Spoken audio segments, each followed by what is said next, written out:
little bit about yourself. Yeah, first of all, thank you, Alan, for arranging these campfire projects and these amazing chats where, I just, admire you so much where you're doing all this great stuff, and the ripple effect is amazing. So, yeah, thank you. So a little bit about me. I am a business performance specialist working mainly with men, but I do work with women as well. And, really unlocking their inner alpha to just to perform at their peak. I've worked with elite athletes in the past and been a fitness coach, and then the results I was getting in there, I brought into business performance, helping business owners perform at their peak, and people in leaders as well. So that's a little bit about me, and just really looking forward to this discussion, and whatever comes out of it, helping more men to really enjoy life. Excellent, thank you. And we also have Kenny Mammarella-D'Cruz. Kenny, how are you today? I'm verging on fear. It was really good to have a men's group last night, a full moon. It's all kicking in, and I'm moving into the fear zone, because otherwise I'm going to be useless for this little gathering around the campfire. So I'm zoning in. Excellent. Well, if those that saw the campfire panel discussion that went out today, Kenny was on that where we talked about Gillette's ad with the toxic masculinity. And we had a lot of fun with that, talking about and getting an understanding of it. But one of the things that we were talking about, and I thought it was great to have Kenny back on again tonight, was because we then went into the fear that young men are going through when it comes to trying to go out and meet women, how they should actually behave because of all this toxic masculinity stuff out there. It must be terrifying for a lot of the younger fellas. And I know both of you men coach other men. So what have you found in those areas? First of all, Kenny, what have you found there? Either the blokes are totally ignorant about what's going on, and it's got nothing to do with them, and they're in their own world, not really caring that much about what other people think, and they get on with it. And those are the ones that I never see. Or, and I have no idea how many they are. They might be the minority, they might be the majority. See them in the streets. Or there is a, where do I put myself? Where do I come from? How do I not scare people? Being scared of not scaring people. Being scared of not seeing as harmful or a predator or a creep or a mummy's boy, or, with everything, it's very much, am I? Am I acceptable? Am I going to be humiliated, rejected, etc.? Am I going to be reported even? There's a lot of funny stuff goes on with people reporting men for this, that, and the other. Some of it's not even true. So, yeah, there is a lot of fear and confusion about how do I present myself? How can I be true to myself? And how can I stay out of trouble while I do? So it's almost playing small, playing big, while playing small at the same time, which means no space to come from in a way. And what have you found, Jerome? Yeah, no, it's an interesting subject. So for me, I can draw on, coaching men and the experience of coaching men, and, how one of the philosophies in coaching is how you do one thing is how you do everything. So you see those patterns coming up in sales, in business, the fear of rejection, the fear of not being good enough, and it plays out. And you can actually use metaphors around, dating and sales in the same breath. Yeah, totally. So. Yeah, so, looking at it and coaching a guy a few months back who was having challenges around girls, and the most important thing men have got to understand you do not chase girls. Exactly.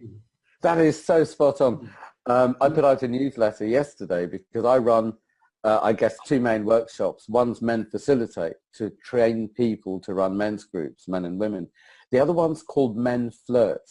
And it's nothing to do with flirting, but it's everything to do with being authentic and therefore irresistible. And it works. It works better than the men's groups, and it really pisses me off that it does. Yeah. But it does. And the main thing, apart from understanding their whole dating history and why and where they've been coming from and what their belief systems are and all of that head stuff, that's fine.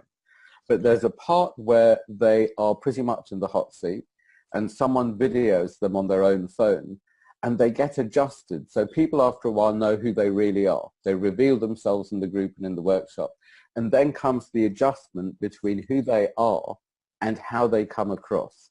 So while they're being filmed, it's about what's their face doing, what's their body language saying, where's their voice coming from? Are they actually taking authentic space, or are they being one thing, presenting another thing, and just putting out confusion and then getting back confusion?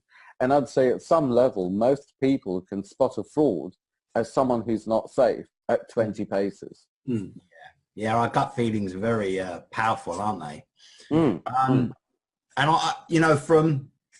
it's great insights, Kenny. And the thing when you're working with men is that, and you know, I'm talking about my experience as well. I think we all go on a journey of self-discovery, of, you know, putting to bed our self-doubts, and if we're ambitious.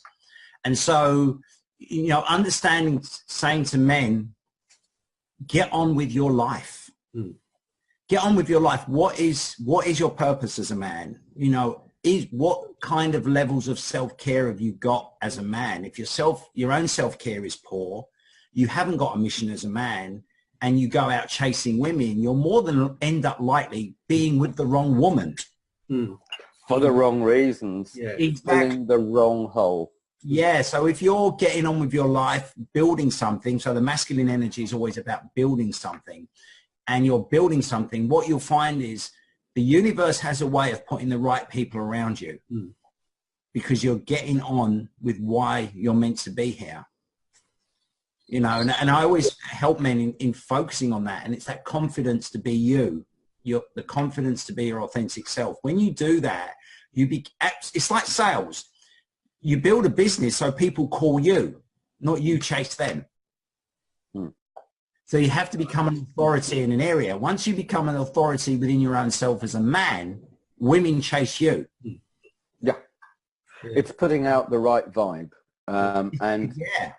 I feel the difference is when a man or an individual is unconscious or not present, then the old default script, the old vibes are going out, the old default false script's going to play out, and that individual will firstly need to survive the same old, because if I'm not conscious and default says I will be betrayed, or I will be looked over, or I will be rejected, neglected, whatever it is, then that will play out on one hand. On the other hand, the controlling part that needs to avoid fear, which is very often the protecting part, will think, great, I know my job is to protect this person, so I'll put him through Groundhog Day because I know how to attract that crap.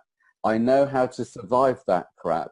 And he feels safe and in control because he's busy, and there's no fear of abandonment, humiliation, living a creative life, and anything bigger. So I totally agree with you. And for me, on one hand, it's about that self-awareness and coming from alignment. On the other hand, it's being able to respond to bigger things rather than react and make them the same old smaller things. And for me, this is where the fear comes in, because one is love, the other is fear. And a lot of people are so comfortable or so able to be small and in control with their fear that love is just too scary. So that's the fine line that most people around me, I would say, walk, and then remember to adjust into love, adjust into presence and connection, adjust into the place where the man is meeting the world and responding, rather than the fearful boy or the old scripts or stories. And what you said initially, I absolutely love, Jerome, and I find this with my corporate clients, is the business is an extension of who they are personally. So whatever happened in the playground could so easily happen with the business partners, the clients, etc., etc. The way that they were bullied or the way that they did at school, or the way they were in the family, whatever is unresolved, it's going to play through, because life will say, you want more, then give me attention, release me, because when you've released this trauma or accepted this trauma, then we know that we're safe to give you more. Yeah, so what I'm picking up from this is then that when if you're a young man or you're helping young men, what they need to do first of all is know who they are and where they're coming from. Like that group you were talking about where they actually film them, being able to see who they really are. And exactly. Because there's so many groups out there I know who go out and go, okay, I'll teach you how to do, put your body in this particular way, stance in this way. All these things that come across differently. But if you're in the background, you're not going to remember any of that, are you? Yeah, yeah. And the best thing is not only can they see themselves and get what people are talking about, but they get to feel in their bodies when they're coming from who they are. I do a technique called voice dialogue, and with that, people move chair or they stand or whatever, and I get to speak to different parts of them. And I generally start with, well, I always start with the protector, and the protector was probably there from a time of trauma in their lives.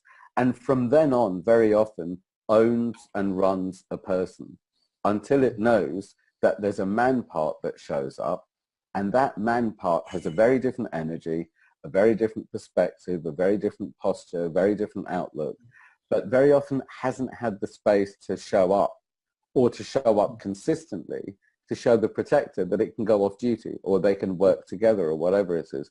But different parts have totally different energy and can give so much good information. And they are different personalities. So to feel the embodied man and to feel when the embodied man is not here and then adjust is in the moment.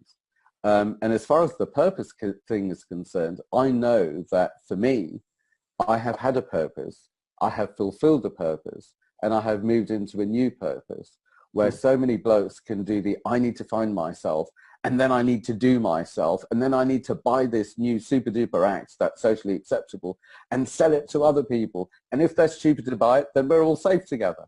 Rather than currently, this is who I am, this is how I operate in the world, and this is my current purpose, and there's space for everything to pass. Yeah. When you're trying to measure up to somebody else's expectations, you're never going to be happy, and that person's always going to know that something's going on.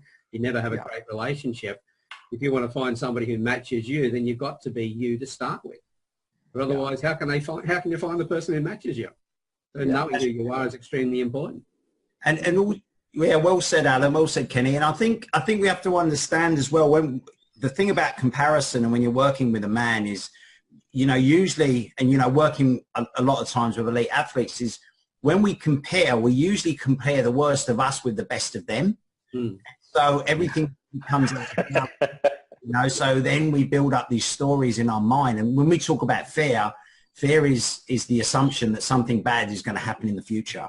So when we look at it from that, if you're comparing the worst of you, and we've all got sides that we can improve on, but when you elevate that person's talents with the things that you think you need to improve on, you've already now lost the game.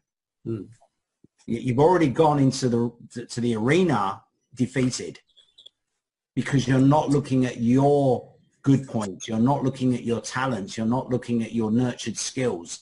So it's understanding that's what you bring to the fore, in your mindset, and understanding that when you move forward. The other thing is understanding, if it's a guy and a woman, it's understanding when we work from the reptilian part of our brain, a woman is looking for the best kind of mate to evolve. She's looking for safety. She's looking for security. Now, if you're a man on your mission and you're building something, automatically you become something that is desirable from an evolution point of view. That's it. Yeah. So the best things, and I love what you said earlier, Kenny, the best things we can do in life is work with nature rather than work with our ego. If you work with nature and you get on with it, what you'll find is you'll live more in flow. Yeah. It's one thing we find with, we look at personalities, for instance, every trait that we have an upside and we have a downside. The downside is the one that gets triggered when we're under stress. And that's the one that we focus on the most, as opposed to focusing on the upside of the trait where we've got that strength. And if we're able to do that and know where our strengths are, well, you know the downsides. You go, okay, I just don't go into that environment that triggers that. Yeah. So instead of like being at school where we focused on you're bad at maths, so you would spend all the extra time doing maths to get better at maths on something you hated doing anyway, to then go and find a career in accountancy or something which you're not going to enjoy it. But the whole process is that if we go after what we have as a strength and we nurture that, we're happier doing the stuff that we love doing. And we're then focused on ourselves, but we turn around and we go, okay, well, I see the worst in what I am. I compare it to everybody else, and I've created a fear that didn't exist before, but we've now created ourselves. Do you know, I've got two things on that, if I may. One of them is I noticed that so many times I and the people around me can feel fear. And I think fear is a natural, normal feeling that can come up and that can pass. And it might be because of external circumstances, or it might just be a feeling for some reason. And I feel that as women have menstrual cycles, men have, well, not womenstrual cycles, but moonstrual cycles. And when there's a full moon, or when the full moon is brewing, it's like the emotions come to the surface. And fear can come to the surface. Vulnerability comes to the surface. And generally when that comes up, it's like, I feel something. I feel fear. I feel uncomfortable. And rather than it being a raw feeling that's passing, then it would be very normal to go into the head for a lot of people and think, why am I feeling this? And then there will be justifications, stories, and vehicles for the fear, rather than it being a passing emotion. And very often I would say a lot of men can put it into financial fear, because that can be justified irrespective of how much money there is. It's the relationship to it, or something to do with health, or something to do with relationships, or whatever story can be made up is made up to justify the fear. And then the fear is this entity that needs fixing, that somehow I've held on to and made a thing out of, almost made a personality out of, rather than fear is here, fear is passing. The other thing I feel is fear for me. I noticed every October I'd go on a major fear downer. And I used to think it's because of the weather changing and the darkness and what do they call it? Seasonal affective disorder, SAD. But then I moved to Australia. I moved to Fiji, and in the Octobers there was a similar thing. And then I realized there was some sort of a background cyclical fear. What could it be if it's not the weather? So I followed the feeling back rather than getting into my head and avoiding it or fixing it. And I realized that October was when nasty things happened in my childhood, when we had to go into hiding because we had death threats, when we had to flee Uganda and come over here and have nowhere to stay. And, you know, it was a very, very scary time.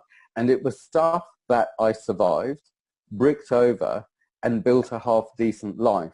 Meanwhile, survival isn't dealing with it and including it, therefore letting it go. So it kind of chased me in the background.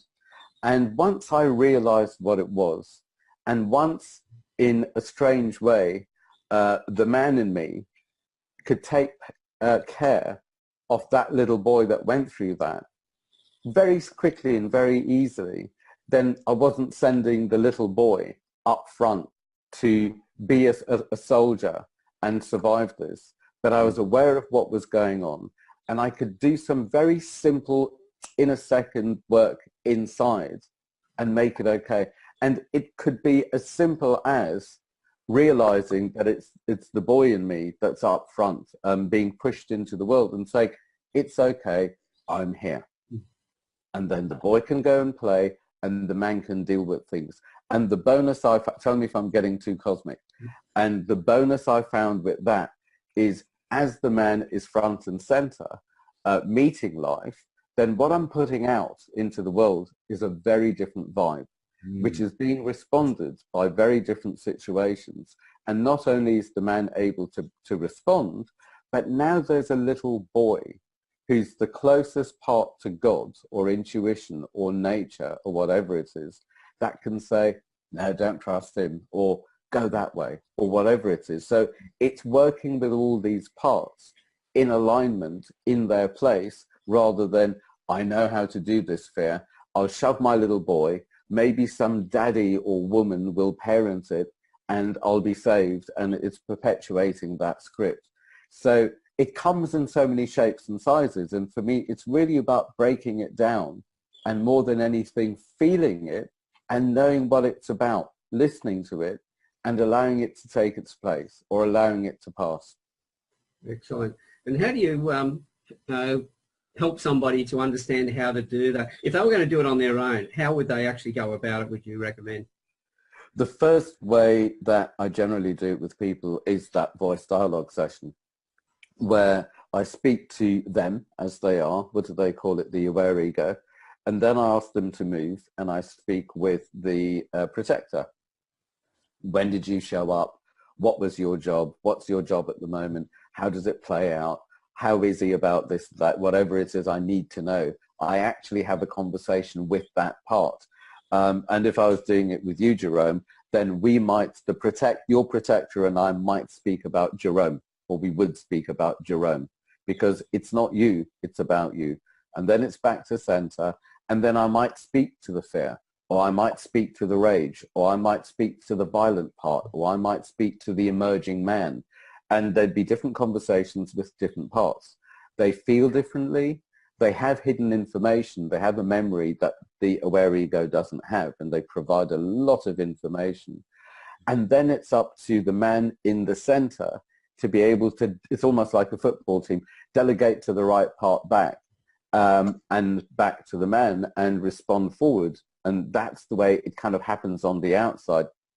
And again, they always record the sessions, because it's different parts, and it's unfair for them to be in their heads and remembering as well as in the present and going through it. So that's how they know it on the outside. But a lot of men, once they've had a session like that, get to feel it, get to know it, and it enables them to feel the different parts, communicate with the different parts, and be so much more efficient in their lives, because they're not a panicked boy surviving the world. They're a calm, aware man responding to the world and able to manage. And I would say it's exactly the same with the corporates, because they deal with it inside of themselves, and they can delegate to the teams that are almost different parts of themselves within the organization. So quite an incredibly efficient session, and also an incredibly simple tool. And I remember when I've done it online, I did it with an Italian guy once, and there was a part that was really scared to come out, and this part was literally running his life. And he ended up crawling under the bed with his laptop, because that was the only safe place that this part would speak from. And once it was heard, things made sense, they fell into place. And you could say this is the essence of his fear. But once, and it needed to be heard rather than be survived and run life. Once it was heard, he came back quite differently. He was a lot more balanced, and this part wasn't dominating him. It wasn't his personality. It was taken care of, and he could show up not as a harmless little boy who women fall in love with and then end up mothering, and then it's the same old cycle, but an aware man who can attract other aware adults and really take part in life. So wherever it is, whatever is going on, I would say listen to it, which is very much the female aspect, rather than survive it and fix it, which is very much the young adult aspect. And once it's heard, then adjust. And for me, it's all about adjusting. And earlier on, you talked about finding yourself. And yeah, I looked everywhere apart from anywhere that was scary and at home. And then I realized that the most efficient way for me to find my current self is to be aware of what is simply not true anymore, and let that go. Whoever I'm not, let it go. And then I could be the leftovers really well.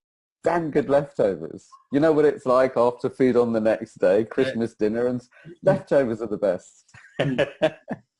Yeah, it's interesting, Alan, because I do something similar. I call it the father and son conversation, because the father has the skills and tools and the maturity and experience to deal with the challenge, where the son is immature, and that's our shadow self. That's our shadow. Call it our shadow self. And when I'm working with a guy, it's like I get him to now become the parent to his shadow self. So, you know, how would you bring up this child who's really scared of rejection? Really, what would you say to that child? And I say, now bring out your shadow side and put him on a chair beside you, or get him to stand there, whatever that looks like to you.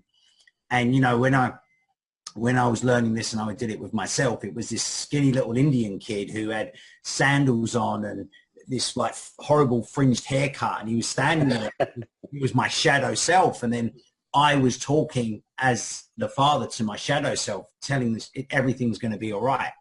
You know, Yeah. you know, and so I do something similar, and I call it the father and son conversation, but it's really you talking to your shadow self and getting men to do that. And then they're actually now in charge of bringing up their shadow self. They actually now have a child that they're bringing up, because it's the child who's not equipped to deal with the perceptual fears that they're being confronted with. And as you do that, you actually start putting those things to bed, because now you're educating your shadow self on who you need to be, and everything's going to be all right. And the image of that shadow self starts to change. It starts to be, the body language changes within that shadow self and everything. And then you start working together. So if you're going on stage and you've got a fear of public speaking, you take your shadow self on stage with you, and you face the audience together. So you can then talk about your fears. You then can talk about, you know, the things that you will find maybe embarrassing or ashamed about. But when you share them with the audience, the audience actually engage with you more, because you become more relatable. And so you're not this guru, expert, wherever we want to call ourselves on stage, talking at people. We're actually on a journey together, because you're on stage with your shadow self, the both of you, not one side of you. And as I say, your presentations on stage then really becomes more of a story showing situation, instead of just talking facts and figures, and you're talking heart to heart instead of head to head. Well said, Alan. Yeah. Sharing from the being, which means there's space for everyone, an invitation for everyone to meet, rather than, again, that good act and talking at, where there is no engagement in that way. Have you heard of morning pages? No. Not myself. Morning pages is something that I think there's probably a book or something written about it. But in the morning, one of the first things that some of my clients do is, for 20 minutes, they just write it out, whatever it is, whatever's in their mind. Generally, it's the fear. It might be anger. It might be unfinished business, but whatever's there, they write it out for 20 minutes. And then it's out of them. It's not in their heads. It's not running things. It's separated, and it's there. And it's such a relief, first thing in the morning, to kind of like empty the head and flush it out. And then they might do their exercise or their meditation or whatever it is, or go back to bed. But to separate these parts, otherwise it's all enmeshed and it doesn't make sense. And it's just like, I guess the way that my childhood was, the way that a lot of people have experienced early life, is a certain amount of enmeshment or a certain amount of abandonment. But to break it up, to separate the parts, is worth its weight in gold. And to separate from past, from future, and to be in the present, and to have the ability, especially early in the morning, to just do that shift, maybe from fear into love, from unconscious into conscious, and then to take part from there.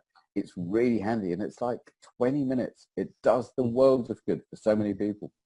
Yeah. Another thing with writing, actually, is accessing the different parts. I think it's quite well known that it's the dominant hand that asks the questions, and then it's the what do you call it, the less dominant, the passive or whatever hands that answers. So with the inner child, it could happen with any parts. And if it's the anger part, then it might be that the pen's held like that and it does that. But it is an easy way to listen, to ask a question and listen, rather than work it out with the limitations and the panic of the head. So in that particular journaling, you're just using both hands, or you're just writing it for the 20 minutes? So the 20 minutes is just the dominant hand to empty out. But if it's accessing another part, like there's the dark shadow and the golden shadow as well. So it's to access either of those, or the inner child, or whatever it is, that could be the less dominant hand, because that's coming from creative rather than logical. That's coming from more the unconscious or the subconscious rather than the conscious. But it's also generally a way of getting into the golden shadow of the goodness in my life, the goodness of myself, the life that I want to be living. It's like I said on the radio recently, I don't remember, the question was, how do I change my state so I have the right attitude for New Year? And without thinking, I said time travel. And time travel is know what it is without being attached, and feel it, really feel into it, and bring that feeling into here and now to fuel it there. And the most efficient way that I find to change life is to feel into the new life and to allow it into being. Because again, if I come from fear, then I will attract the things to prove me right, and I'll be going around the same old circle. But if I come from love, it might include vulnerability because I'm out of control. It might include passion and power because it's bigger than I might be used to in my daily life. But if I come from that place, then I can create something and move into it and be that raw, vulnerable, authentic, super sexy man that could really allow the magic to happen. And it is super sexy because it's magnetic, it's bigger, it's alive, and it's ready to take part. And what could be more seductive to a bigger, better life? Yeah, well, everybody recognises a fake really easy, and when you're not in that state, you're actually in that fake state. But it's when you become authentic, and that, of course, that's going to become a lot more attractive. And we'll put the term on it. Yes, it is a lot more sexy. But, I know with the journaling, one of the things is the reason for writing it is while you're thinking about it, you're really only in your headspace, and it's that head-to-head conversation that you've got going on, and it's going at a rapid speed, and we're just milling it over and everything else. But when you start to write things down, you can't write as fast as you think, or as fast as you talk. So you have to write slower, and then that slows the frequency down that you're running at, which gets you closer from the mind state into the heart state, where you can start to connect with your emotions. So for people who find it really difficult to express their emotions, this is one of the best ways of doing it. Yeah. Yes. And I know that. I was going to say, so right, Alan, because there's the 4 stages where we think through, beta, alpha, theta, and delta, and most of us run in beta when we're in fight or flight, and our thoughts per second are a lot higher. And the idea of doing that is to actually, you cannot really become a great problem solver or very creative unless you go into your alpha brainwaves. And so by being able to slow down your thought processes and your thinking per minute or per second, you actually then become a better problem solver. But most people stay in fight or flight. They don't know how to access that part of. So when you're working with an elite athlete, you're getting them into that alpha phase of their thinking. But some of them go too relaxed. They go into theta, and you're as a coach, you have to get them pumped up. So some people go too relaxed and some people go too hyper. So it's that sweet balance. And the other thing is, if we don't know how to access our delta through having good night's sleep, we can't then as men generate testosterone, and we cannot generate the human growth hormone, which allows us to perform at our peak during the day. So when we don't know how to master our psychology, and this is at the end of the day, we master our psychology if we work on it, because you cannot be fearful when you're in the present. When you're sitting, I'm not in fear now. There could be bombs, but because we're present in a conversation, I cannot be anywhere else. But if I'm not engaged in the conversation, I'll be thinking ahead. Yeah. And so being present, and I think you said that earlier, Kenny, is so important to not be in fear. What do I need to do right now that will improve the quality of my life? And just get on with it, whether it's writing a blog, whether it's calling someone and actually listening to their concerns rather than trying to make a sale. And it's understanding that in business as well. It's being present in the moment. You cannot actually live in fear. Because you're engaged with what you're doing, especially if you love what you're doing. You use that word love. If you love what you're doing and you're engaged and present in the moment, there's no fear. You know, think back to a sport you were playing, and when you were involved in that sport and in the moment and in flow, there was no fear. Yet everything was still around us. You know, hatred, anger, frustration, love, sadness. It was all around us. But we never felt any of that because we were present and in flow with who we were in the moment, doing what we loved. And that's the thing you've always got to get back to in business. And I find that getting into that alpha phase of your psychology and training yourself to live in that space in the day, you actually become a great problem solver rather than a problem creator. Because when you're running at that higher frequency on that, you just can't think straight. Like you got a whole bunch of things thrown at you at once, you just can't get them together. To be able to slow down. But the difficulty there for a lot of people, okay, we've got fear, we know that the fear is holding us back, but then being able to step up to it and put the fear aside, because it's not a matter of going, oh, just grab it like this and put it over here. It's something that we actually have to work through. Yeah, spot on. I'd say initially listen to, because it will generally have a message. And I find that the most efficient way to find out what's really going on, I really like quick things. Quite simply, it's take a breath into it and feel it, and then follow the feeling. And generally, most people in a split second are right back to the scene of the crime. An incident or a situation or a time and space in their lives, and they know which part is saying, accept me, deal with me, complete with me, and I find, a lot of people want to let things go, but I find they need to be included before they can be let go. It needs to move in before it can move out. It wants to be met and heard, and until it's met and heard, it's not going to move on because it hasn't done its job. So in a breath, follow the feeling back, and that's really what needs to be dealt with, something from the past, not some fantasy about the future. It's what from there needs to be included and taken care of, so the path is clear, not to move forward attached to a picture, but to see what life is bringing in the present to respond to, that will quite likely be in alignment with purpose and stuff like that, but possibly not, because I know that the smallest step I take forward, what I thought I wanted and the way I thought I wanted it to be might change. Very likely it does change. And I would say most people don't actually achieve all of their goals or what it is they want, but they generally have something better, and they generally forget about what they thought they want to achieve. And once they've achieved it, they don't even notice because they're chasing something else, and that's just normal and in the bag, which is really annoying for testimonials because they never remember who they were and why they came, because it just doesn't exist anymore. When you help someone to achieve their outcomes and everything else, and you're helping them to realise that, hey, you're the one who did this.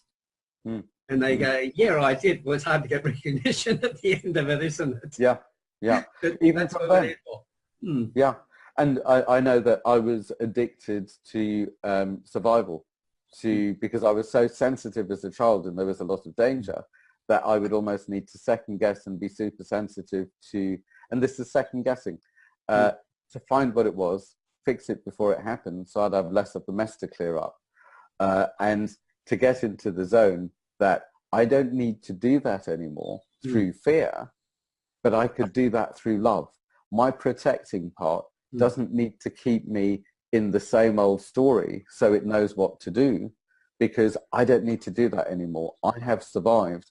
I am now living creatively. So I could keep him on the committee or as part of this filtration system, and he can feel forward to see anything that might come up that I might need, I as in the man, might need the information about. So I can do things here to make that okay. And there is no fear going on. It's information, and it's about the way forward rather than surviving the past, bringing it up, demanding life forces me to relive it, and then surviving it again. So yeah, fear is not bad. It's not the enemy. It's not to survive. It's not to suppress. It's really handy. It's raw creative power that can be used for the good. You know, it's the shadow of everything. There's the dark shadow and there's the gold shadow. And once there's consciousness, then it's how can I use this to move forward? Or what's it saying to me? Where does this want to go? And that's pretty much the case with every emotion, isn't it? That it's not a matter of getting rid of an emotion. It's knowing when it's appropriate to use that emotion, because we've all got anger, we've got lust, we've got every emotion you can think of. If we've ever experienced it in our life, it's part of us, and it's always part of us. But does that fear or that anger control us in the situation? Yeah, so true, Alan. I think I've had my best workouts after being angry.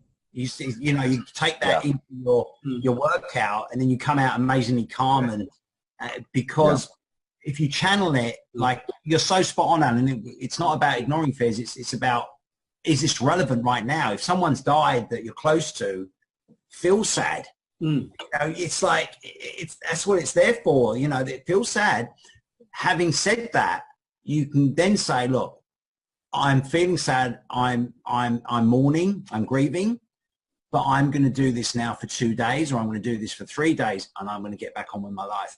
I think it's mastering your psychology to be in control of those emotions, also recognizing them as well, rather than going on for weeks and weeks and weeks, because you're not helping anyone. You're not moving forward. And we know that death, there is no such thing as loss. There is no such thing as death. There's only transformation. We're transforming into a new way of living, or we're making way for someone else to come in to do what they're meant to do. And so part of the psychology is moving that language around. Is like, we're not losing anything. Nothing is dying. Everything is transforming. That's living with nature rather than living through the ego. So, Jerome, what's your take on the whole adrenaline and cortisol and endorphins thing? How do you work with that, either with your clients now or with the old sports stuff? Well, I can probably answer that in a roundabout way. I think, is there an example you can give me, Kenny, so I can work better off an example? So for me, adrenaline is more the fear energy, and it's more the toxic, and it's more the panic, where endorphins is more the calm, the accepting, and the creative. And, you know, so many people can create magnificent art when they're in pain. Or I did the same as you. When I was enraged, I took it to the gym, and I was just getting it out of my body rather than building muscle. I mean, handy that I built some muscle as a byproduct. But it's turning that state, because it sounds like... Go on. No, thank you for that. So an adrenaline is an action kind of chemical. So we produce a certain amount of adrenaline when we have to get up in the morning. It kickstarts us in the morning, you know, and you know, we're a little bit tired, we're a little bit getting our senses together, bringing it. So we need adrenaline. Now, if we use adrenaline through fear, we're looking through when you're working with that, you're looking through the eyes of pessimism. Whereas if you use adrenaline and you're looking through the lens of optimism, it creates excitement, but you're still producing the same chemical in your body. So it's training someone to look through the lens of optimism rather than look through the lens of pessimism. Now, so what you're doing, so when you're working with someone. So through my Unlocking Your Inner Alpha program, and I do this with women as well, because if they're running a business, they have to unlock their inner alpha.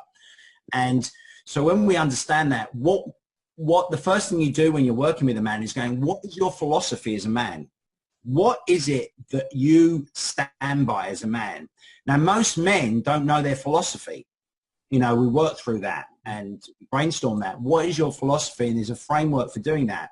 So understanding your philosophy, because ultimately you need channels to become a great decision maker. Absolutely. At the end of the day, good leaders are great decision makers. Now, they don't always get those decisions right, but they're great. They're good at making decisions. To do that, you need a funnel in your psychology to create that.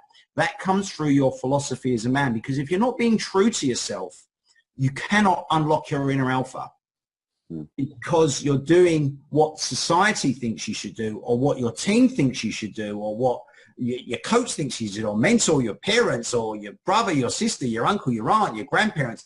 You're not channeling it through your philosophy as a man. Now, that's when you start to unlock your inner alpha. The more you do that, you start to look through the lens of optimism, because you're being congruently true with yourself. And that's the first thing you do when working with a man. They have to become great decision makers, but authenticism through that. So you have to be true to yourself first, and then you have to channel that through optimism. And you train yourself in the micro moments, not in the big moments. You practice that through right, this is my philosophy of man. How does that play out now in this phone call that I do not want to make? But if I'm living true to my philosophy, I make the phone call and I'm true to it. Yeah? Or I have to have a difficult conversation with someone. Do I now, this is my philosophy as a man, do I follow through with my decision making through my philosophy? So it sounds like you take the raw creative energy and you direct it. You take, whatever your philosophy is to you, it's your form of mantra. It's your form of, this is what I am as a man. This is what I truly believe. And when I follow my philosophy, I'm being congruent. You become what you said earlier, you become a magnet, because very few people know their philosophy as a man, and it's the word always is consistency. What we're trying to do is create healthy, consistent decision makings and habits and routines. Now, we're all consistent in our habits and our routines, but some of them aren't healthy. They're unhealthy. So we want to create more healthy habits, routines, and decision-making skills. You cannot do that unless you know your philosophy as a man and you're being true to who you are. Once you do that consistently, you ultimately unlock your inner alpha. I think that is one of the most important points, the consistency. And again, looking at the parts, if the man isn't there consistently, then it is the protector's part to come and take over. If the man is a rock and he is always there and can be depended on, then no one else is going to interfere, because there'll be trust, there'll be consistency, it's made safe. And from there, things can extend and respond to anything that comes our way. And it's it's the difference between a surviving boy, who do I need to be, and a solid present man of, it's from am I to I am, and then extending from the I am, from that alignment. But consistency is so the key. Yeah, and we are consistent. We are consistent, but are they the right consistencies? Because by nature, we're creatures of habit. And it's understanding that, you know, when you are consistent in the healthy ways, what happens is people then know where they stand with you. And when they know where they stand with you, because one of the most challenging things to do in life is say no. Yeah. And I haven't got the time. I cannot do this. I cannot meet you, X, Y, and Z. Saying no to people can be, for a lot of people, can be quite a hard thing to do. And so when people get to know where they stand with you, what happens is because you're consistent in those good routines, habits, and decision-making skills, what happens is your respect level goes up. People respect you because they know where they stand with you. They might not like it, but they eventually respect because you're consistent. You're not saying one thing one day and then doing something different another day. And that's where children get confused growing up when you're saying you go to bed at 7 o'clock and then Monday we did it. On Tuesday go, let them stay up, let them play out longer. We're not consistent in our routines. So then the child goes, I'm confused. I haven't got good leadership around me. So what I'll do is I'll attempt to become the leader because the pack leader is confusing me. Now this is happening at a non-conscious level. So a pack needs a leader, but if the leader is not stepping up just from an age kind of thing, the child will try and become the leader. Yeah. Why? Because we're not being consistent in the good routines. And that's pretty much happening inside of us when we're letting that fear control us and we're not looking into finding out, well, where did it come from? So really, fear is okay. It's there for a reason. It protects us and everything else. But we've got to understand it. We've got to step into our own power so it doesn't control us. So it's using it appropriately in that process. So for a lot of the men out there at the moment who are probably thinking, well, I feel fear and I feel ashamed because I feel fearful. Well, that's a bloody good thing to actually have that fear. To start being alive. Yeah, it's being alive, as you say. And then it's a matter of, well, then how do I actually understand it? So before I can change who I am, I first of all have to understand who I am. Yeah. Come back and look at yourself first. And then step into it where you understand all those parts that you were talking about, Kenny, and knowing that, yes, the protector's there and that protected you to that point. But if you then want to step into your own power, you've got to be able to do that and let that protector then go off to the future and look at other things for you. And you can just be yourself in that process. So that's all been really great advice for the men that are listening, because I know that a lot of people, when they talk to me about fear, they've gone, well, I should be ashamed of the fear I've got. People say I should be a man and everything else. They think a manhood and all the rest of it. So I think understanding what you guys have just spoken about tonight is very, very beneficial for anybody who listens to it. I think another really important thing is to know which part is feeling shame. And very often the shame comes from the little boy. So it's not shouldn't shame or demonizing shame. It's taking care of the little boy and carrying on with life. Otherwise, that shame, I have found, has limited so many men's life because they become a shameful little boy, or a little boy that's scared of being blamed, or a little boy of whatever it is. But I find, a cheap line that I use is name it rather than shame it or blame it. How many people can not only be disabled by shame, but find someone to blame for it? I'll rather than taking part in life and being vulnerable, I will get to maybe 2-3 years, I'll do some therapy, and I'll find people to blame, and I'll make stories. That's not against therapy. It depends on how it's used. And if it's used as a way of blame before moving forward, then it might be in an inefficient way. If you need to go through a process slowly and consistently in that way, then fine. But it depends on, is this a tool for blame and therefore justifying where I am and digging my heels into being a victim, or is it something that I'm using to set me free? So I know I can accept and I can respond and take part. Yeah, it's true. And just saying going back, I think fear is a natural part of, the oldest part of our brain, the reptilian part of our brain, and it is there. But what we must separate is physical danger and perceptual danger. And when it's physical, the ego kicks in. The ego is created around the age of 2 or 3 to protect us from height, speed, gravity. We need it because before that, we'll run into the road. We'll jump off a big wall, So we need to understand the physical dangers. But what is harmful, especially to business people and business and leaders, and that is perceptual fears, that we're creating a story about the future that hasn't even happened. How can you overcome something that doesn't exist? Trying to fix the fantasy. Exactly, Kenny. So we're creating these fantasies. They actually do not serve us.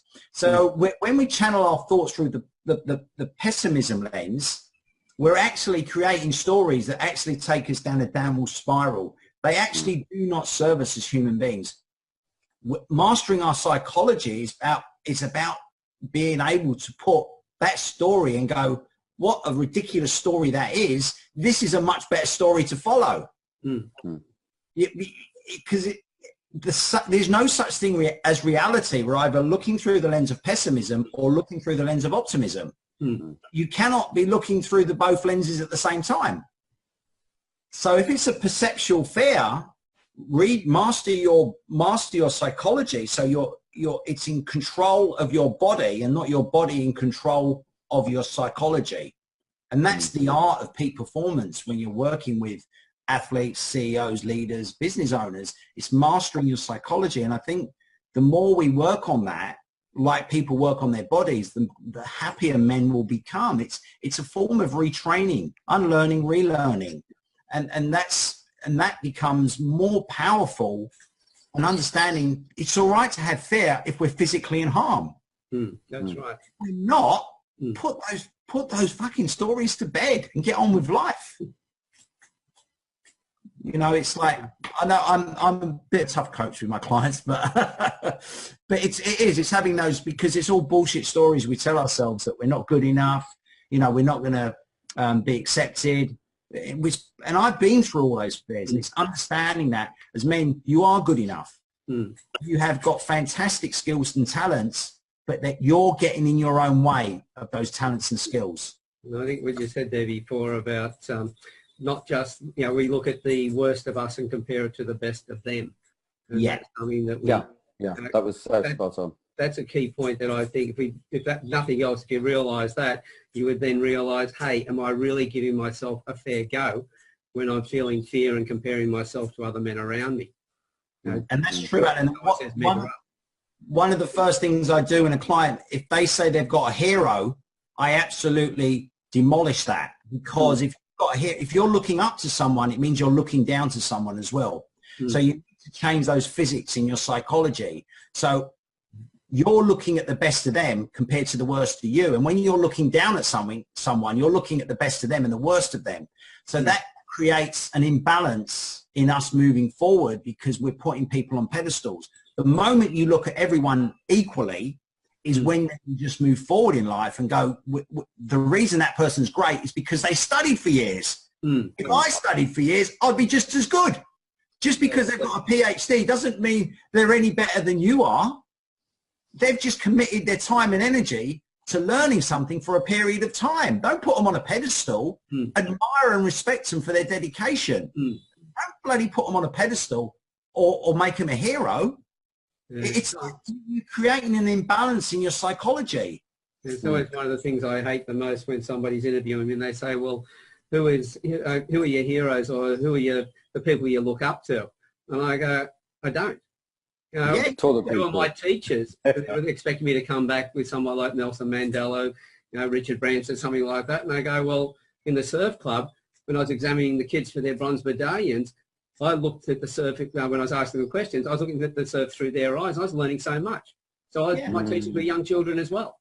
So by looking at the gift that somebody has, what they're applying, how they're using it in that moment, and admire that and take that in and go, yeah, if I can use that knowledge, it doesn't put anybody on a pedestal, because I know when people have put me on a pedestal, I don't like being there. It's uncomfortable. So the best thing for me is never turn around and put me in a pedestal. As I say, like that naughty little boy, you put me in a pedestal, like the boy you put into the kite, they climb out. That's me. I'm back out. Don't so, and the other person you're idolising doesn't really want to be treated that way. If they do, then they've obviously got issues that they need to deal with. But the thing is, don't idolise anybody else. Have a good look at yourself, and if you're going to idolise anybody, idolise who you are and how far you've come from where you started. Compare yourself, compare yourself from your actions and where you want to be. And the other thing is, once you stop doing that, you stop looking down at other people. And that for me was massive. You know, when you stop looking down at people, you become a better person. You become a better server to the community. And I had that. I had the hero up here. My dad was a hero. People that did certain things were a hero. But growing up, I realized they went and shitted in the toilet as well. They weren't heroes. You know, they went to the toilet as well. They had illnesses. They had, you know, my dad was an alcoholic. Both my dads, my biological and my stepfather. Once you realize that they have their default buttons as well, it becomes an equalizer.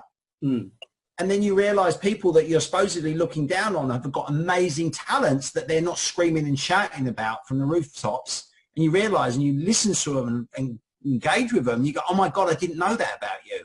I had a perception about you because I've got a hero in my head that I'm actually trying to marry you up to. Yeah, because you're giving an expectation from them, which is unfair pressure that you're putting on that person as well. Yeah. You're going to idolise anybody, idolise the yourself for what you've actually achieved in your life. Exactly, and how far you've come. That's right. Yeah. And I guess one of the reasons that might happen is fear. Fear of being that big, fear of being accepted by that person and then rejected by that person. Exactly. And I know that when I had that cycle, the October cycle of the downers, I also had another pattern where I would do well in an industry, or life would be going good and it would be time for the big time. But instead of allowing the big time, I'd kill it. I'd change career. I'd move. I'd do something because I couldn't bear making it. And then the script was, what happens next is I lose it, because that's what happened to us. We lost our lives just when it was pretty perfect. And then would I have it in me to make it again? So without being really conscious about it, I'd let it go so far, and then I'd abandon ship before the bogeyman gets me. So my fear was just running that cycle, but then it was about the next thing after success is this nasty thing, so I will avoid success. But as soon as I realized that, I could change it. And exactly as you said, because I do put people above and below me all the time in that moment, depending on who and how they are in that moment. And if someone is disconnected or a fraud, or, you know, putting on a good act, or just too loud, or something's not right, then I will disengage, because it's not where I wish to meet. And I guess in a way you could say that's putting it below me. But it's just very carefully choosing right here and right now, where and how and what do I wish to engage with. And I'll navigate my way. And it might quite simply depend on my mood, or it might be the crap going on in my head, because I don't go around being perfect in every moment. I guess I go around adjusting as soon as I can, but I choose very carefully in that way. And it kicks in, but it kicks in more with the quality of the person in front of me, rather than the achievements of the people in front of me. And I don't know about your experience in the UK, Jerome, but I noticed that one big difference between when I lived in Australia and when I living in the UK is it's a lot more hierarchical and classist here, where money, title, achievements, you know, there's this huge, even like the type of trainers that you wear, whatever nonsense it is, how big your muscles are, there is a hierarchy that people will either want to put you or put themselves in. And it's always not only bored me, it's plain pissed me off, because I don't like the judgment, I don't like the separation, and I can't see that it does anyone any good. Where I found in Australia, everyone bought their shorts from the same shop, and people were a lot more willing to share and be real and fumble together, rather than separate and compete and pull rank. Yeah, no, I think you're right. You know, England has got a class system that's stronger than others. However, as human beings, we're always looking for a tribe that we feel safe and comfortable in, and that we can relate to, whether it's money, a standard, a school that we went to, an upbringing. We feel safe in certain environments, and it's like understanding human behavior. And just going back to what you said, Kenny, about, you know, if someone's around you and they're loud or they're this, and we're creating an imbalance in our mind. Well, you know, I'm there down here and this person's up here. What's happening there in our psychology is they're triggering something that we don't like within ourselves. So when someone pisses you off and you get an emotion around something, it's because it's triggering something that we don't like within ourselves. So once I'm working with something, I don't like that person. I go, what is it you don't like about that person? Well, they're loud. Okay. So it's like they're loud and they're taking over. I say to them, well, where are you loud and where are you taking over in your life? I don't do it anywhere. I don't like that. I just don't like it. And then you actually drill them down on it, and they'll find a place where they're doing it and they're pissing someone off. And it's the trigger. Or in denial of that very often as well. Yeah. The denial of their own power and personality. Exactly, because there is the only reality we see is what's going on through our senses. And we've created that by what we take in through our belief system. And so we delete, distort, and generalize about things based on our belief system. So if we see someone who is loud, we've deleted everything else that's good about them. Because, and then we've generalized why they're like that, and then we've distorted the truth. And so we create this in our psychology, but what's going on, it's the trigger within us that we don't like, because it's our world, our inner world that's being triggered. I think that could bring up another complete conversation on that one, because we're seeing that in social media every day. We're seeing it with road rage, all sorts of things that are going on. We're seeing it in the playgrounds at school, in the workplace, and everything else. But I think with the conversation we've had, for all the men that are listening, and that, your fear is okay. It's natural to have it, and it's physical. It's not a matter of, that's right. It's not a matter of saying to it, right, that I should be ashamed of that. But it's a matter, as you were saying before, Kenny, understanding the background of it and everything else. Is it still serving you? Is it not serving you? And then moving on from there. Well said, Alan. So thank you very much for your time tonight, gentlemen.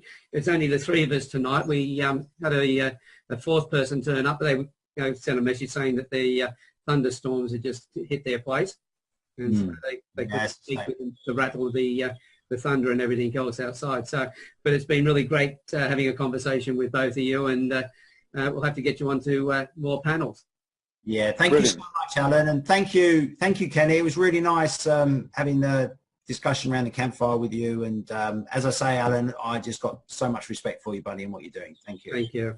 And to everybody who's listening here today as well, as I always say when we have these discussions, you've heard these men talk about what they do, their background they've got and everything else.